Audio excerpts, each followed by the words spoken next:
Welcome back. This video is about AWS Global Cloud Infrastructure, which is the backbone of AWS. Now let's go to the AWS Global Cloud Infrastructure webpage to get more details about it. This is the webpage of AWS Global Cloud Infrastructure. As you can see here, it says that it is the most secure, extensive, and reliable global cloud infrastructure for all your applications. The important point here is whether you need to deploy application workloads across the globe in a single click, or you want to build and deploy specific applications closer to your end users with single-digit millisecond latency. Single-digit millisecond latency is an essential point. AWS provides you with the cloud infrastructure where and when you need it. You can read further details on this webpage, but we'll shortly visit some of its parts. The AWS Global Cloud Infrastructure is the most secure, extensive, and reliable cloud platform.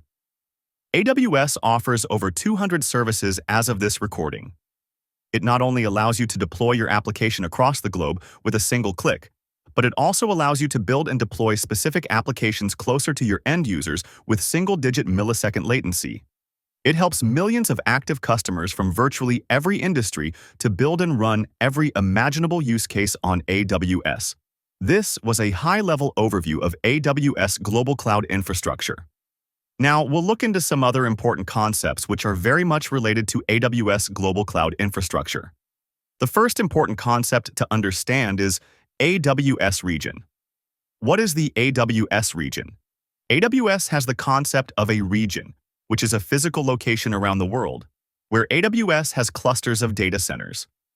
In other words, an AWS region is a physical location with clusters of data centers. As you can see in this diagram, this AWS region has 3 clusters of data centers. One cluster is here, the second cluster of the data center is here, and the third cluster is here. These clusters of data centers are interconnected. Let's go to the AWS Global Cloud Infrastructure webpage to see some examples. As you can see on this map, blue circles are the AWS regions and red circles are coming soon. Let's start with North America. AWS has a region in Northern Virginia. AWS has a region in Northern California. AWS also has a region in South Paul, Brazil. Let's go to Australia. AWS has a region in Sydney. Let's go to South Africa. AWS has a region in Cape Town. Let's go to some European countries. AWS has a region in Ireland. AWS has a region in London. AWS has regions in Paris, Frankfurt, Germany, Italy, and Milan. Spain is coming soon. Let's see here. AWS has a region in Tokyo. Let's visit Middle Eastern countries, Bahrain and UAE coming soon. And now in India, AWS has a region in Mumbai, and AWS region in Hyderabad is coming soon. You get the idea. AWS has regions all across the world. Again, the region is basically a cluster of data centers. So whenever you hear AWS region, you have to think about that. Okay? It's clusters of data centers. That's the whole concept, so I think you've got a high-level understanding of the AWS region. Now next, another important concept in AWS is AWS availability zones. It is also called AZ in short.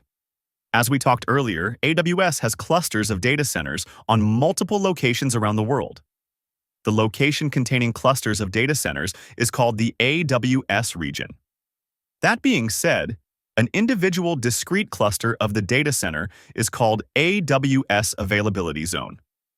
Another way to understand is that an availability zone is one or more discrete data centers with redundant power, networking, and connectivity in an AWS region.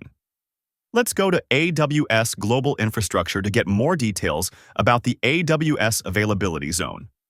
As you can see, for instance, the Northern Virginia region has 6 availability zones. The Northern California region has 5 availability zones. Similarly, Sydney has 3 availability zones. And let's go to London, see it has 3 availability zones. Let's simplify a bit. In an AWS location or in an AWS region, there are clusters of data centers spread across the location, and an individual discrete cluster of data centers is called AWS availability zone. AWS availability zones in the region have connectivity with one another. So these availability zones are connected with one another. To strengthen the concept further, I would like to share this point. A common misconception is that a single zone equals a single data center. In fact, each zone is backed by one or more physical data centers, with the largest backed by 5.